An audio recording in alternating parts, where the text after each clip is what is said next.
again.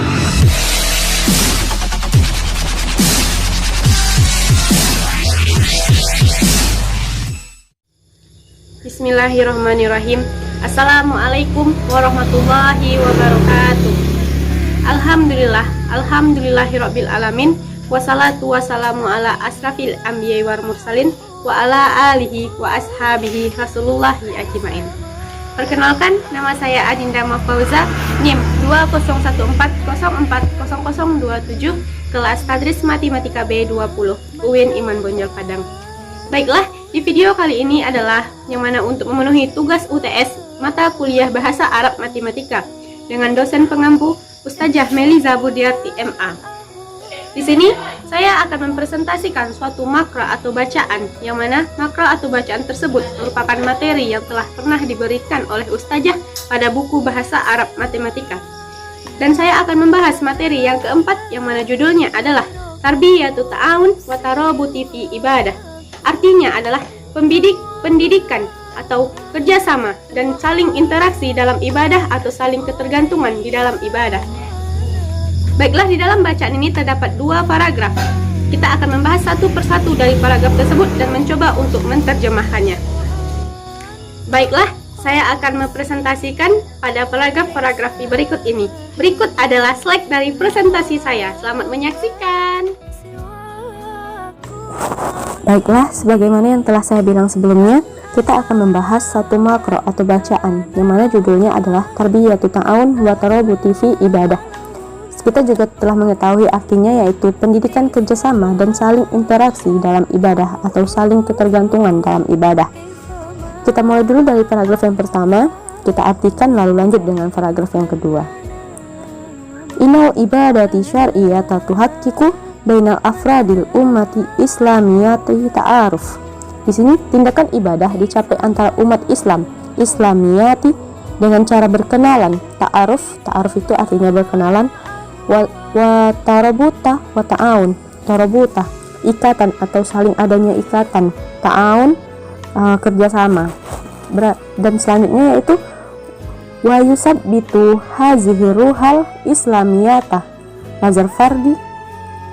lazar fardi kasratu liqaati wa tikraru musahadah. Di dalam aplikasinya, dan semangat Islam ini membuktikan pada setiap individu yang saling bertemu dan saling menonton atau saling melihat, musahadah, saling berjumpa, saling bertemu. Wa hazayatinu min hilali istima'il yaumil liadai sholah. Dan ini dilakukan melalui pertemuan harian. Pertemuan harian itu untuk melaksanakan sholat, karena saat itu kita lakukan 5 kali sehari kan, pertemuan harian untuk melaksanakan sholat, mulai dari subuh, zuhur, asar, maghrib, isya. Jadi bertemu melaksanakan sholat berjamaah. Sana itu terjadi interaksi nantinya. Ada pula interaksi pada misalnya mingguan, wahusbuhian dihadahi sholat Jumat. Pertemuan mingguan itu seperti sholat Jumat yang dilakukan oleh para kaum laki-laki. Atau pertemuan tahunan seperti wasanawiyan lihadahi faradatil haji. Dan pertemuan tahunan untuk melaksanakan haji, yang mana ibadah haji itu dilakukan di Mekah setahun sekali. Yang kita ketahui juga, berarti di sana mereka melakukan interaksi, mereka berkenalan, mereka bertemu dan saling berjumpa, saling bekerja sama di dalam ibadah. Kita dapat mengetahui ibadah itu dimulai dari diri kita sendiri terlebih dahulu, dimulai dari hati yang suci sehingga kita dapat melaksanakannya dan kita dapat berinteraksi dan saling menolong melalui ibadah tersebut. Baiklah, itu tadi paragraf 1. Mari kita lanjut dengan paragraf yang kedua. Fasolatu ta'alimu umata. Maka salat dapat mengajarkan dan mencerdaskan umat. Waturabbiha alla annahulla wahidim minhum fi hamasil hajatil ila akhar. Mencerdaskan umat, mengingatkan bahwa masing-masing sangat membutuhkan satu sama lain. Berarti dalam ibadah itu, antara yang satu dengan yang lainnya mereka saling membutuhkan, saling ketergantungan. Li'annal mu'mini wa yantafihu ba'dahum bi amali ba'difin amalil lazi yatarikun nafihah. karena setiap orang itu mendapatkan manfaatnya satu sama lain dari pekerjaan yang telah dilakukan dengan kerjasama. As-sholati fil jamaah, seperti sholat berjamaah atau seperti sholat yang kita lakukan bersama-sama itu dapat kita saling mendukung, sehingga pahala kita apabila kita melakukan sholat berjamaah itu akan berlipat ganda. Fa inna kulla wahidin minhum tuda'afu sholatuhu illa sabhi wa isrina di'afah. Maka setiap orang dapat dilipat gandakan pahala sholatnya menjadi 27 derajat. Misalnya nih, yang pertama pahala sholatnya itu 1 derajat, apabila dilaksanakan dengan berjamaah, dilaksanakan dengan bersama-sama, maka akan menjadi 27 derajat. Limus sorokati zirihi lahu fis sholah, untuk berbagi dengan orang lain dalam sholat atau untuk bekerja sama dengan orang lain di dalam sholat. Fa'amalu khairihi kana sababan lizidati azri kama anna a'maluhu sababun lizidati azril akarim.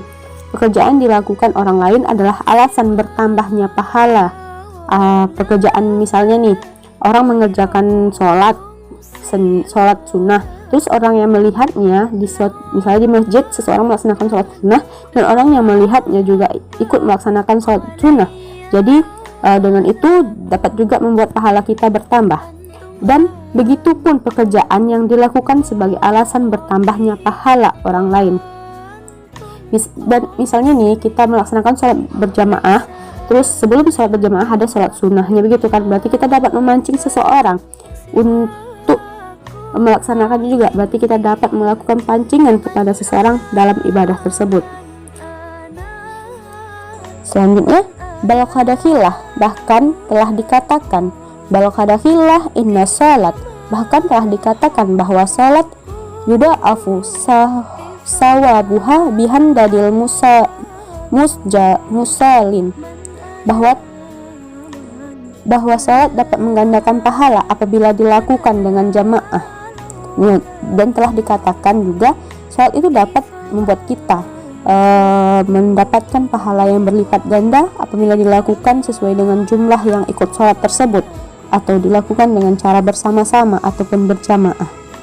Jadi sebagaimana yang kita ketahui, ibadah itu dapat kita kerjakan berjamaah seperti yang kita lakukan. Kita belajar dalam menuntut ilmu, yang mana menuntut ilmu juga merupakan suatu ibadah. Berlomba-lomba dalam ibadah dapat menjadikan kita memperoleh suatu ikatan atau memperoleh suatu perhatian yang lebih. Sebagaimana yang kita ketahui adalah orang yang beruntung adalah orang yang memiliki ilmu yang bermanfaat, sehingga menuntut ilmu itu memiliki derajat yang tinggi di sisi Allah Subhanahu wa Ta'ala. Sebagaimana sabda Rasulullah, apabila manusia meninggal dunia, maka terputus segala amalnya kecuali 3, yaitu sedekah jariah, ilmu yang bermanfaat, dan anak soleh yang mendoakan kepadanya. Hadis riwayat Muslim. Jadi semoga ilmu kita bisa menjadikan amal jariah buat kita, sehingga setiap pahala atau setiap ilmu yang kita berikan kepada orang, apabila orang tersebut juga mengamalkannya, maka pahalanya tetap mengalir kepada kita. Amin ya rabbal alamin. Nah, segitu dulu presentasi dari saya mengenai makro ini yang judulnya Tarbiyatu Ta'awun wa Tarabuti fi Ibadah. Semoga bermanfaat, dan apabila ada salah-salah mohon dimaafkan ya. Alhamdulillah, sekian video presentasi dari saya. Apabila ada salah-salah kata mohon dimaafkan, kepada Allah saya mohon ampun. Dan kepada teman-teman, apabila ada yang ingin ditanyakan silahkan bertanya kepada ustazah. Apabila ada yang salah mohon diarahkan kepada saya. Terima kasih. Wabillahi taufik wal hidayah. Wassalamualaikum warahmatullahi wabarakatuh. Dadah.